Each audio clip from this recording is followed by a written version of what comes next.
Desperate for answers, CBS 13 has uncovered troubling test results from a school water fountain that the district didn't tell parents. CBS 13 investigative reporter Julie Watts is here with evidence of contaminated water at Weston Elementary in Ripon and new details on exactly where it came from.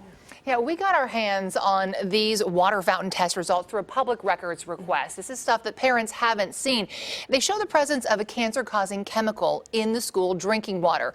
The results are dated before a public school board meeting where the district assured parents the soil was safe, but they made no mention of these water tests. Near surface soil does not pose a significant risk to human health and the environment. Those were the findings presented to parents after the school district agreed to test the soil at Weston Elementary, where 4 kids have been diagnosed with cancer in as many years. It's a pretty inclusive report. They assured parents the soil was safe, but as we reported, they didn't test for the chemical of greatest concern to many, trichloroethylene, or TCE, a chemical known to cause cancer, known to be in the groundwater in Ripon, and a chemical we've now learned they knew was in the school drinking water. These lab results commissioned by the district show the chemical in water from a school drinking fountain at levels high enough that the city would have been required to report them to the state. But the district didn't report them to parents. We have a lot more questions than we do answers. Kelly Prime's son Kyle and his friend Mason were 2 of the 4 children diagnosed with cancer at Weston Elementary. There are as many as 10 in the area. My gut tells me that something is here that's causing these issues. Kelly and Mason's mom Monica first fought to remove the cell tower on campus. And while they say they haven't ruled it out as a contributor, they've now turned their attention to the water in Ripon. CBS 13 has confirmed the source of the contaminated water on campus.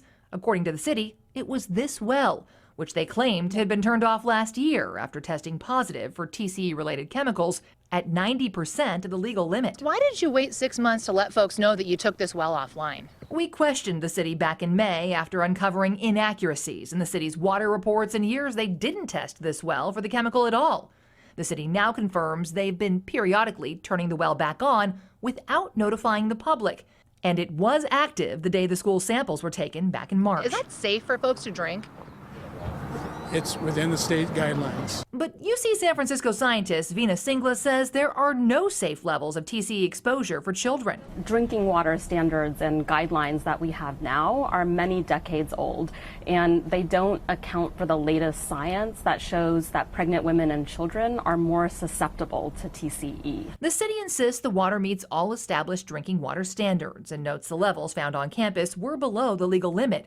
But they may have been higher at the source, as the city says the water is a diluted mixture from 5 different wells. Historical testing showed the chemicals increase when this well is active and decrease when it's not. But the city won't say if it tested this well on the day of the water fountain test or any other day since they turned it back on.